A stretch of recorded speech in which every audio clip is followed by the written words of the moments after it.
Olá, pessoal. Começamos nosso semestre agora. Sejam todos muito bem-vindos para a nossa primeira disciplina agora de Processo Penal 1. Para quem não me conhece, eu sou Kátia Brasil, e estaremos esse semestre juntos. Como eu estou fora do país e eu não consegui ter acesso ao Meeting, eu estou usando desse recurso para deixar a aula dessa primeira semana gravada para vocês não ficarem sem conteúdo. E depois eu marco com vocês as demais aulas, né, pessoalmente. E por isso, nesse momento, nesse segundo momento, quando eu estiver pessoalmente com vocês, eu vou tratar daquela parte inicial de data de prova, de trabalho, como é a minha metodologia, quais são os nossos pactos pedagógicos, porque eu acho que isso é melhor a gente falar pessoalmente, ok? Bom, eu leciono na nossa faculdade desde 2003. E desde então eu leciono processo penal 1, processo penal 2 e direito da criança e adolescente.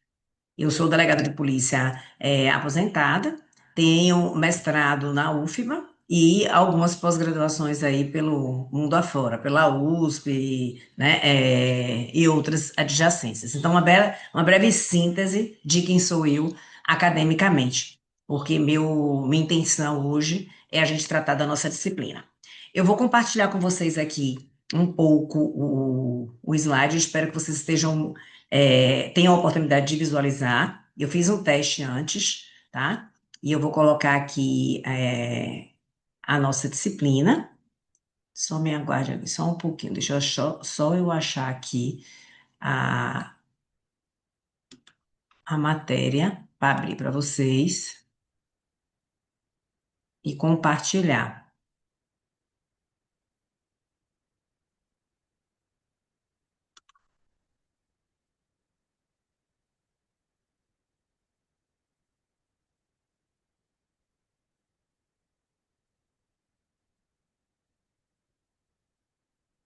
Aqui, me achei. Pronto. Acho que vocês devem estar vendo aí. Então, eu fiz já uma breve apresentação da minha pessoa.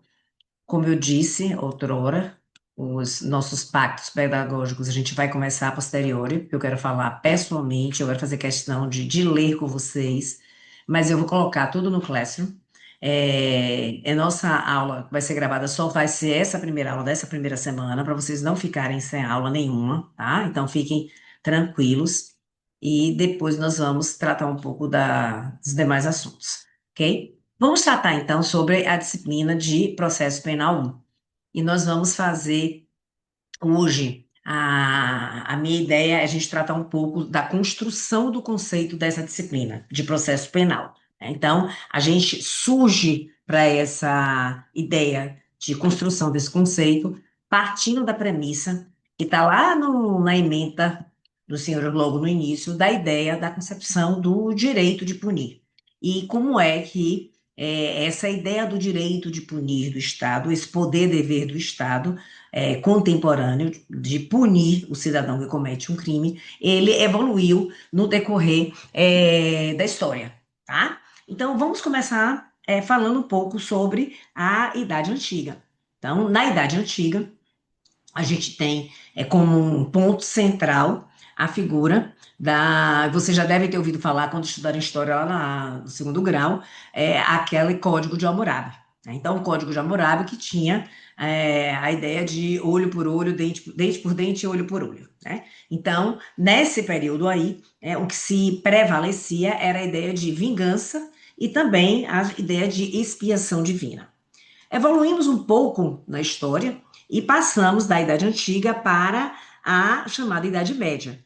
A Idade Média, ela vai, salvo engano, ela vai do século V até o século XV, tá?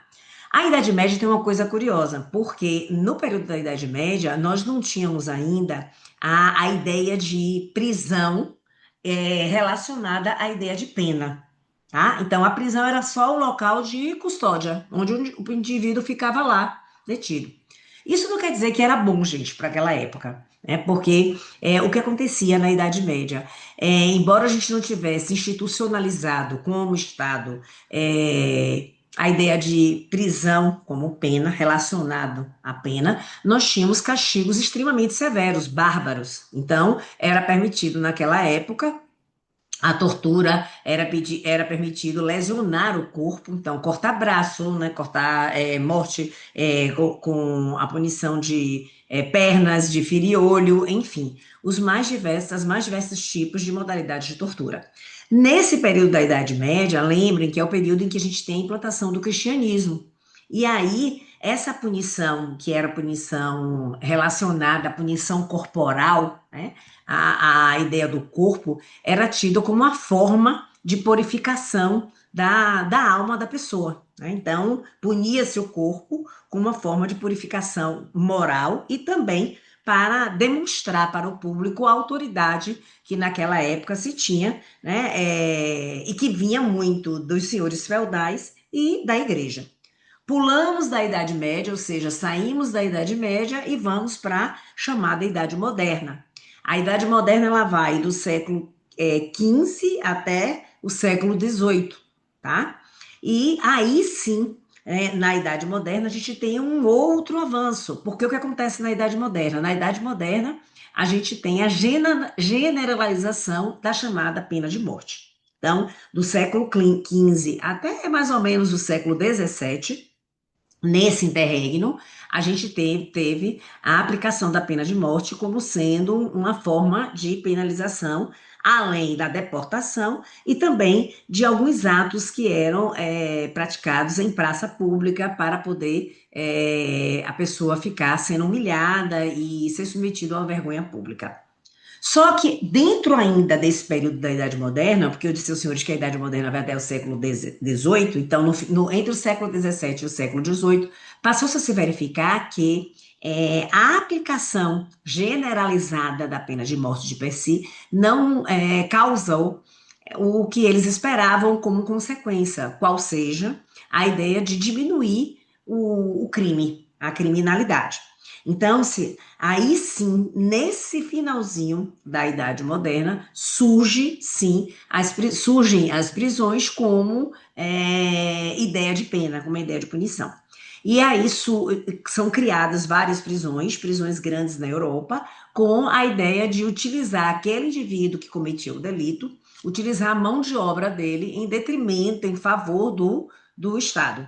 Tá? Então, era utilizada, ele trabalhava para ser aproveitado a sua mão de obra em prol do Estado.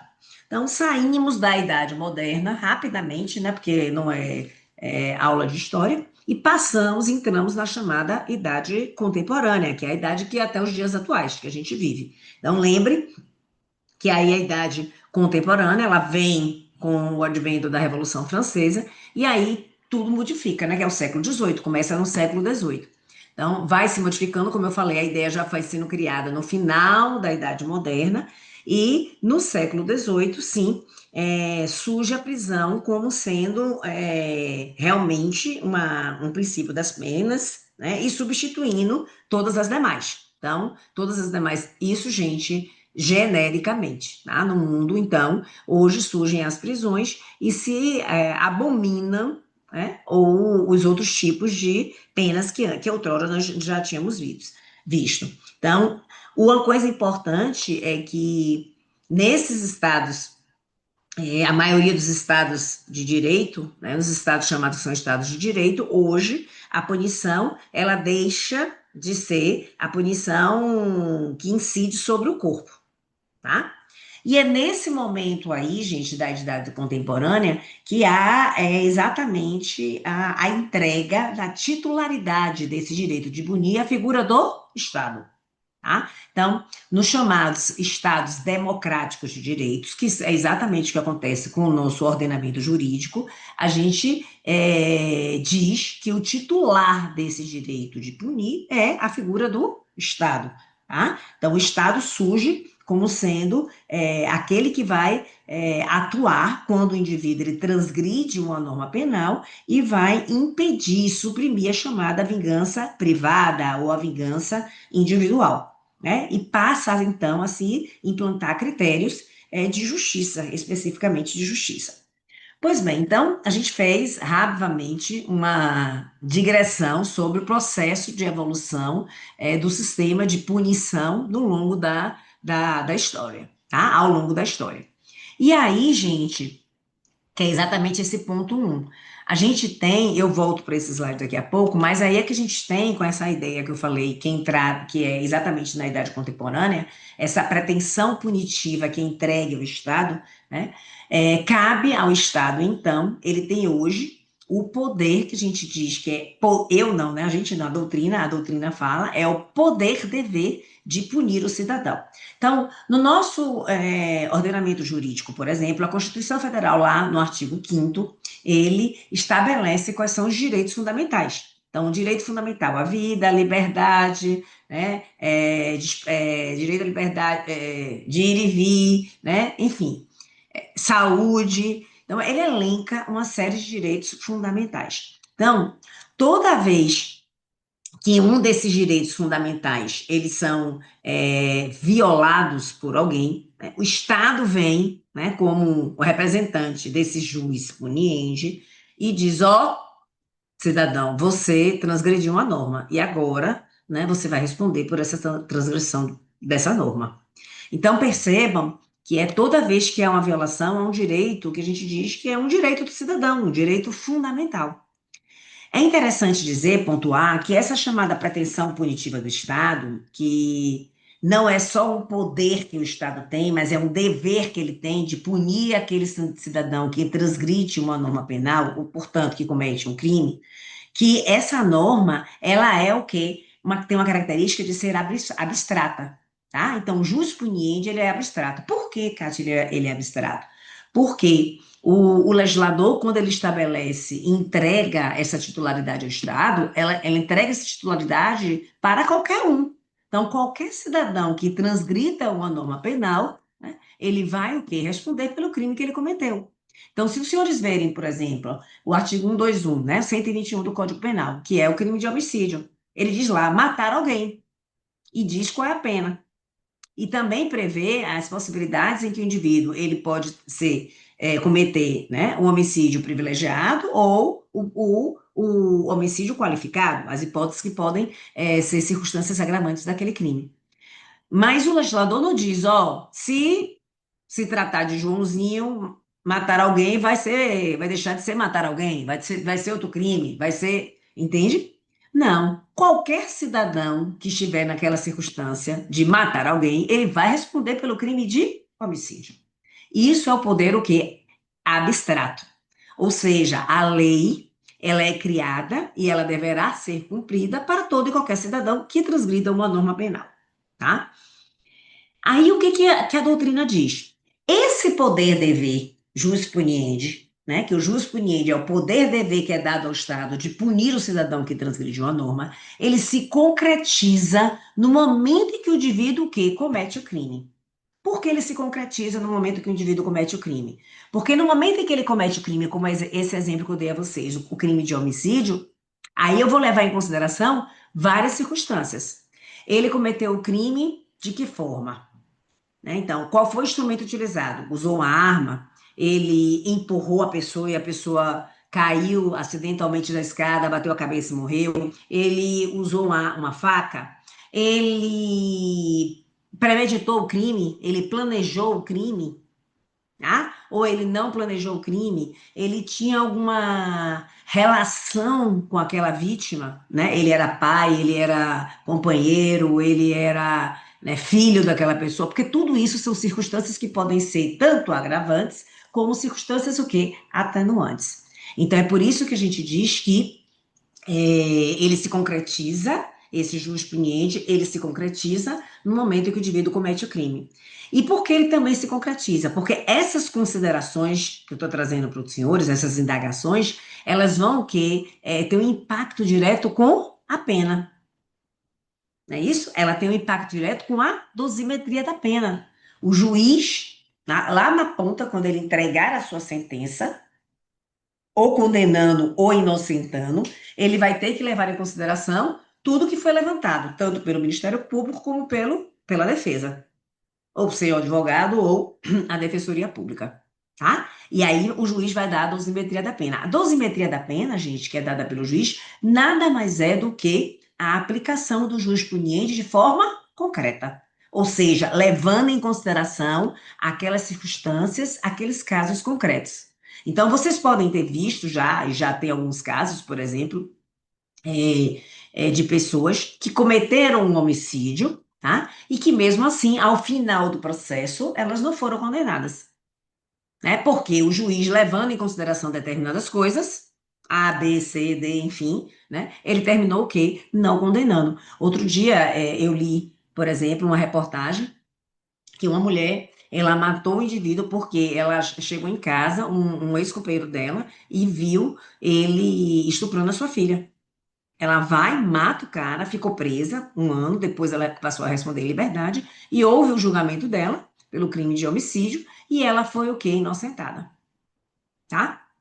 Foi para o júri e tudo mais, mas ela foi inocentada. Porque, certamente, né? Então, os jurados levaram em consideração o que foi trazido à baila pela defesa e acharam que aquilo ali, né, foi tão grave, né, o fato de que ela agiu em defesa da legítima defesa, em prol da legítima defesa de terceiro, que foi a filha dela, tá? Enfim, estou dando esse exemplo para poder falar a vocês do chamado no momento em que se concretiza, tá? Então, voltando para cá. Então, o jurisprudente, ele é abstrato, é um poder-dever que é dado ao Estado de punir aquele cidadão no momento em que ele comete o crime, e ele se concretiza nesse momento em que esse indivíduo comete o crime. Outra coisa importante é trazer à baila é a finalidade desse jurisprudente. Esse jurisprudente, gente, ele tem a finalidade preventiva. Por quê, Kátia? Porque quando o legislador ele coloca lá no direito penal, na parte especial do direito penal, os crimes, ele elenca os crimes, homicídio, subtração de incapaz, estupro, enfim, todos os crimes que estão elencados no Código Penal, tá? Ele está avisando, é como se o Estado tivesse batendo na porta da gente, do cidadão comum, e dissesse assim, ó, não faça isso não, porque senão você vai responder por esse crime. Né? Não xingue sua vizinha, porque você pode responder por um crime um dos crimes contra a honra, tá? Não bata na cara de alguém, porque você pode responder pelo crime de lesão corporal. Então, a ideia, né, o fim colimado do jurisprudente é exatamente evitar que o cidadão cometa o crime, tá? A finalidade é preventiva, tá? É evitar que ele cometa o crime, tá? Então, é essa a ideia, tá? É por isso que se fala que o jus puniendi, ele antecede a ofensa jurídica. O que é ofensa jurídica? Toda vez que um desses direitos fundamentais, né, eles são violados, eles são transgredidos, a gente fala que o quê? Houve um bem jurídico que foi violado. Então, existe o crime porque o bem jurídico foi violado. No momento, por exemplo, que A, né, mata B, que João mata Maria, né, ele violou um bem jurídico. Qual foi o bem jurídico? A vida.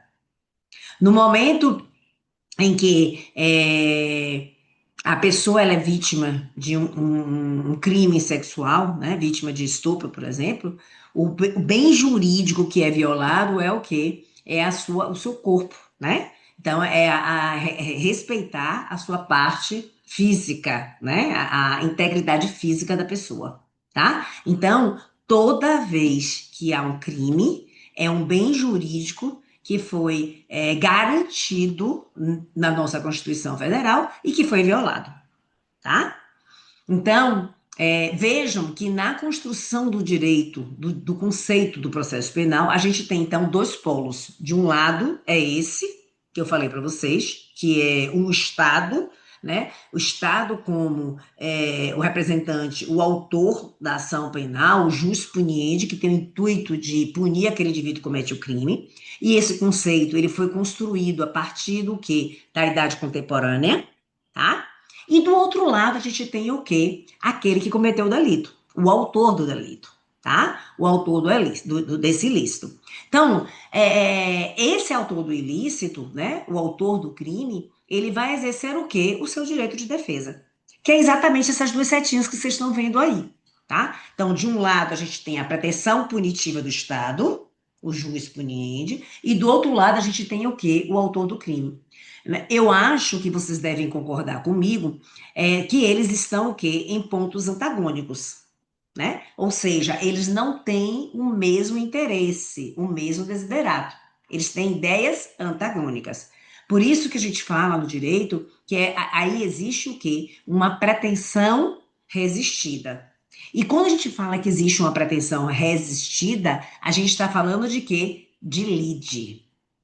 Como a gente está falando de processo penal, a gente está falando de lide penal, porque existe lide civil, tá? Então, a lide penal, né? Lide nada mais é do que uma pretensão resistida. Lide penal, né? Portanto, é o que? A gente ter a presença, a figura, né? De duas partes que têm interesses opostos, que têm interesses antagônicos. Então, no nosso caso, vou repetir, a gente tem de um lado, de um polo dessa relação processual, o Estado, no exercício do seu jus puniendi, e do outro lado, a gente tem a figura do autor da ação, que pode no seu exercício de defesa, ele pode admitir que cometeu o crime, ele pode negar que cometeu o crime, tá? Ele pode também admitir, mas trazer circunstâncias que sejam atenuantes, tá? Então, ele é que vai ver o que é que ele vai decidir. O que é importante é que é dado a ele a voz para ele o que? Se defender, tá? Então, é, essa figura aqui, né, essa pretensão punitiva do Estado, por quem ela é exercida? Né? A quem é dada essa legitimidade? Vamos ver, tá? Essa legitimidade, ela é dada à figura do chamado Estado juiz, tá? É o Estado juiz que vai ter o quê? Que resolver essa pretensão resistida aqui, tá? Se eu estivesse na sala de aula viva, vocês iam ver, eu sempre faço no quadro um triângulozinho, tá? E eu coloco que é a teoria de Liebman. Liebman diz, a gente tem nessa trilogia, a gente tem nesse triângulo nas pontas, de um lado a gente tem a figura daquele que exerce a acusação, papel acusatório, tá? Que no nosso caso aqui, na maioria dos casos, é o Ministério Público. Eu digo na maioria porque a maioria das ações são ação penal pública incondicionada. Do outro polo da relação, né, dessa lide resistida, a gente tem quem? O autor da ação, aquele que cometeu o delito, né? Então, e a gente tem, acima dessas partes, aquela figura do juiz, tá? Que é exercido pelo juiz de direito, o Poder Judiciário. Então, professor, meu Deus, esqueci agora o nome do autor, Paulo Rangel. Paulo Rangel, ele diz assim, que o Estado, né, o Estado juiz, ele é sobre a partes, ele está acima das partes. Ele não é parte do processo. O juiz, ele não é parte do processo, tá? Então, ele é supra partes, tanto que tem aquela máxima, né? Dá-me os fatos que eu te darei o direito. Por isso que o juiz, ele tem que ser a terceira pessoa imparcial do processo, que deverá o quê? Ficar recebendo as alegações oriundas do Ministério Público, as alegações oriundas da defesa, e baseado nas provas que foram carreadas nos autos, ele deverá o quê? Decidir. Ele vai dar a sua decisão. E essa decisão, no âmbito do processo penal, é dada através da sua sentença. A sentença penal, ok? Então, ele, Estado juiz, que no momento que dá a sua sentença, ele vai o quê? Solucionar a lide. Vai solucionar a tal pretensão resistida. Lide, pretensão resistida. Então, quem vai sanar a lide é o juiz, o Estado, né, jurisdicional. Tá? Se essa pretensão, né, essa solução da lide, ela é justa, ela é injusta, ela é válida, ela é inválida, é terreno para outra argumentação, tá? Dentro do processo penal. É causa de nulidade, é causa de recurso, enfim, tá? Mas o juiz, no momento em que ele dá a sentença, ele sanou, né? Ele sanou no sentido que ele deu uma resposta, né, para as partes, tá? Então, ele respondeu às partes, ok? Então, é nesse sentido. Uma coisa importante é que pontuar para vocês é que foi dado esse papel ao Estado juiz, né, a figura do judiciário, mas dentro de um processo, né, dentro de um parâmetro, da existência de uma lei, de normas, de conceitos, de preceitos legais, porque não é dado ao juiz a figura dele decidir por si só. Tá? Então, por isso, quando se colocam, vamos dizer assim, limites, que são limites doutrinários, limites legais, são limites que são colocados justamente no afã de evitar que o quê? Que as pessoas, né, decidam, por suas deliberações, por seus, preceitos pessoais, tá? Por suas convicções pessoais. Tá? E se atenham ao que está na norma jurídica, em vigor, ok? Então, aqui a gente vai trilhar aqui, eu falei o que é a lei de penal, e vamos continuar aqui, o conceito do processo penal, finalidade e objetivo e as interpretações da norma penal. Então, baseado nisso, nós podemos, eu trouxe para vocês alguns conceitos de doutrinadores da disciplina de processo penal. Então, um deles está aí, do professor Frederico Marques, que diz assim: é um conjunto de princípios e normas que regulam a aplicação jurisdicional do direito penal, bem como as atividades persecutórias da Polícia Judiciária e a estruturação dos órgãos da função jurisdicional e seus respectivos auxiliares. Então, percebam que para que se atue, para que se fale em processo penal, é óbvio que a gente tem que atentar, e a gente vai estudar em matéria desse semestre, inclusive, para os princípios norteadores. Tá? Então, a disciplina, ela possui princípios e normas reguladoras, e que devem ser seguidas, sob pena daquela decisão ficar sob a suspeita de um recurso ou de uma nulidade. Tá? E o processo penal, ele vem para auxiliar o quê? O direito material. Qual é o direito material? O direito penal. Tá? Então, o processo penal é o instrumento necessário para que o direito penal ele seja o quê? Executado. Certo? Então, para isso, é necessário que se atente aos órgãos que fazem parte, né, da persecução penal. A persecução penal, senhores, ela começa com o quê? Com a atuação da ponta da polícia. O que a polícia faz, o produto que a polícia faz, ela entrega, ao judiciário, mas passa antes, né, pelo Ministério Público.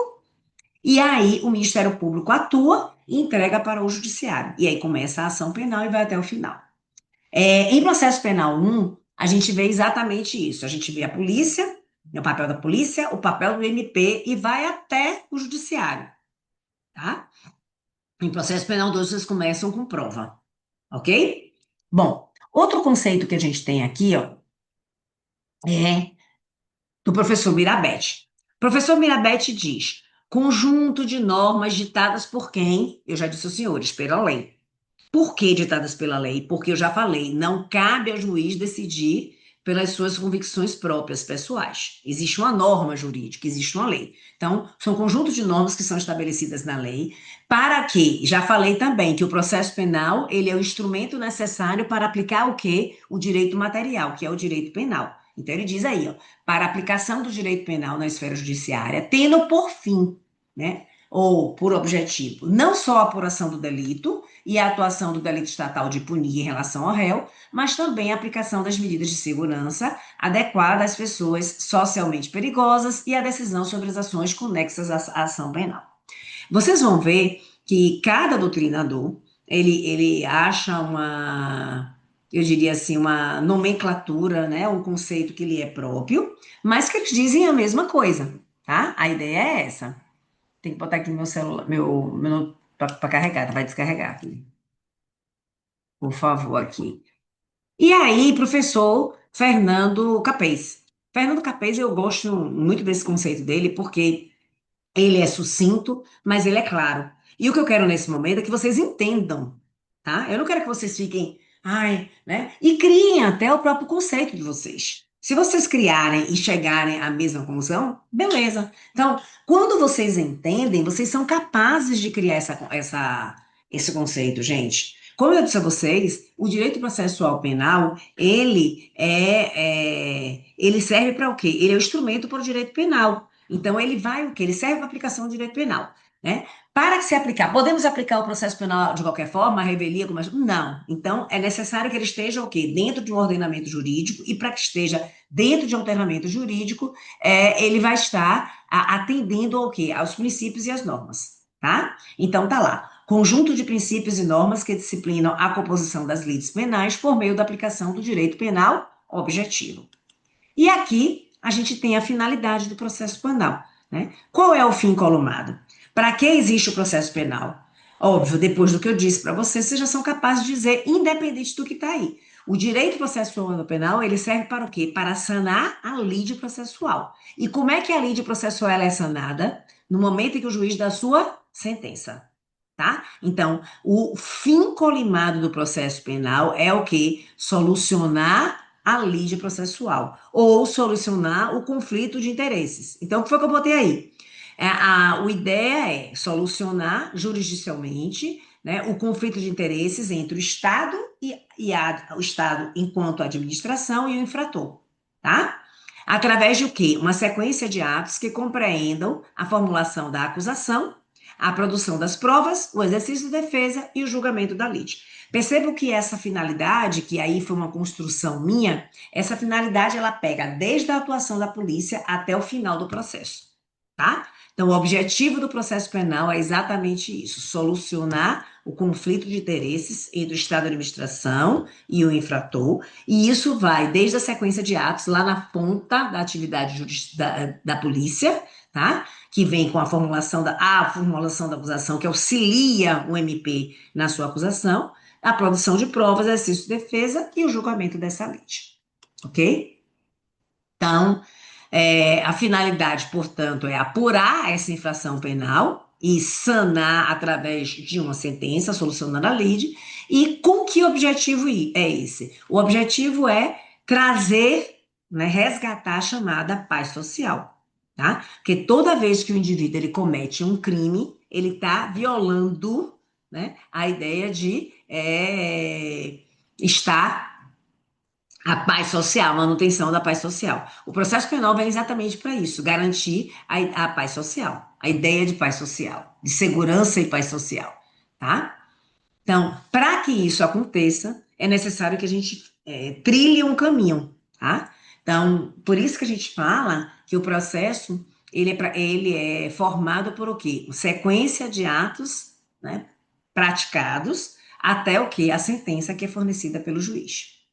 E nós temos a relação jurídica processual, tá? Então, quando é que se forma essa relação jurídica processual, gente? Se forma entre o quê? Os sujeitos do processo, tá? Então, eu já disse a vocês no início da aula que o juiz ele não é parte no processo, mas ele é sujeito do processo, tá? Então, quem faz parte dessa relação jurídica processual? O juiz e as partes, né? Então, eles exercem, óbvio, cada um o seu papel, né? O seu papel específico nessa relação jurídica, certo? Aí, a gente pode falar um pouco agora, mesmo que seja de forma en passant, sobre o outro tema que a gente tem na emenda dos senhores, que é a interpretação da lei penal, processual penal, desculpe. Então, quando a gente vai falar de interpretar a norma, a gente tem o fim colimado de tentar entender qual é o real alcance daquela norma, tá? Então, interpretar uma norma é tentar entender o que ela quer dizer, tá? Qual é a interpretação? Vejam que a norma processual penal, ela pode ser analisada, interpretada sobre três aspectos, né? A gente pode analisar ela de acordo, levando em consideração o sujeito, e aí a gente diz a origem, tá? De onde vem aquela norma. A gente pode levar em consideração o modo, tá? Ou seja, qual é o real significado daquela norma. E a gente pode levar em consideração a ponta lá, que é o resultado, tá? Qual é o alcance daquela norma? O que é que eu busco com aquela norma? Então, três coisas: origem, tá? O significado daquela norma, tá? e qual é o alcance daquela norma, que é o resultado, ok? Vamos analisar cada um deles. Quanto à origem, ou seja, o sujeito, né, daquela norma. A norma ela pode ser, primeiro, né, autêntica ou legislativa. Tá? Então, como o próprio nome já está dizendo, norma autêntica ou legislativa é aquela norma que está prevista, estabelecida o quê? Na lei, tá? É a lei, né, que está lá dizendo, artigo 1º, artigo 2º, então, essa é a interpretação legislativa que a gente faz no dia a dia. Isso está previsto na lei? Vai lá, abre, né, o Código Penal, vai lá, abre, sei lá, o Código Civil, tá? Para ver se eu posso ou não posso fazer isso, seja no âmbito civil, seja no âmbito penal, tá? Porque quando a gente fala de interpretação da lei aí, a gente está falando da interpretação da norma jurídica. Então, ela pode ser civil, pode ser penal, tá? Então, essa é a interpretação autêntica. É a interpretação da lei, do que está previsto na lei, e da que está lá mesmo, tá? A interpretação, levando em consideração o quê? Então, aí ainda legislativa, a gente leva em consideração, né, quem criou aquela lei, o legislador que criou aquela lei. Em que momento aquela lei foi criada? Qual foi o motivo pelo qual aquela lei foi criada? Então, a gente teve recente, né? Assim, recente que eu digo assim, de uns anos para cá, algumas mudanças no Código Penal. O nosso Código Penal é de 40, mas ele, né, várias leis foram, novas leis foram surgindo, então, fazendo emendas no Código Penal. Mas, originariamente, esse código que a gente tem é da década de 40. Mas, por exemplo, a lei de feminicídio.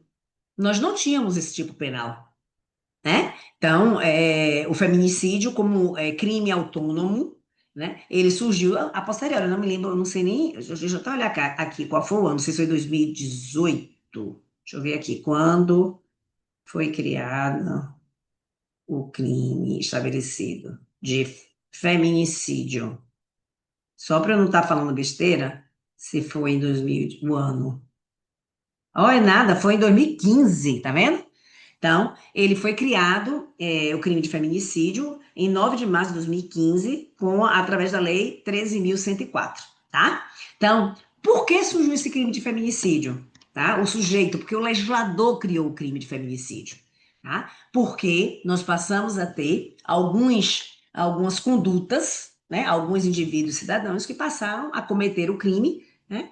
Levando em consideração é, o motivo de ódio, né? De ódio levando em consideração só o gênero feminino, tá? Então, quando a gente fala da interpretação autêntica ou legislativa, a gente tenta levar em consideração a lei, por que aquela lei foi criada, aquele sujeito, por que o legislador resolveu criar aquela lei. Então, nós passamos a ter vários tipos penais, vários tipos de crimes, né, onde a vítima era literalmente a mulher, boa parte delas, esse crime é oriundo de relações, né, relações que foram, sei lá, desfeitas, né, e o homem ou o parceiro ou a parceira não estava satisfeito. Eu falo parceira porque hoje, mesmo sendo uma relação homoafetiva, pode ser considerado, né, um feminicídio.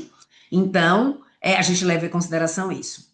Ainda levando em consideração a origem, gente, o sujeito, a norma interpretativa, ela pode ser também considerada levando o quê? A doutrina, tá? Então, a interpretação ela será feita de modo doutrinário, né? Porque aí a gente vai levar em consideração que as análises, né, os posicionamentos daqueles estudiosos do direito, que são pessoas que são formadas em direitos, que são estudiosos, que têm livros que são divulgados em direito, publicados e que falam sobre a norma, que interpretam a norma jurídica. Pega a lei e vai interpretar, e vai dizer qual é o alcance daquela norma, né? Se aplica a tais casos ou não se aplica a tal caso, enfim. E por fim, a gente tem a interpretação jurisprudencial. Aí é quando que nem a lei, nem a doutrina, elas são suficientes para esclarecer o alcance daquela norma.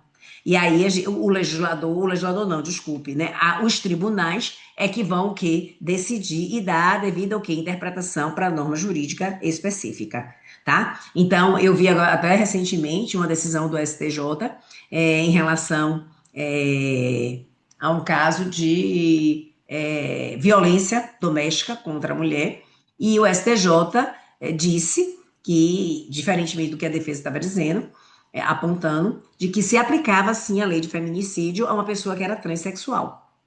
Tá? E a defesa estava dizendo que naquele caso não havia de se aplicar a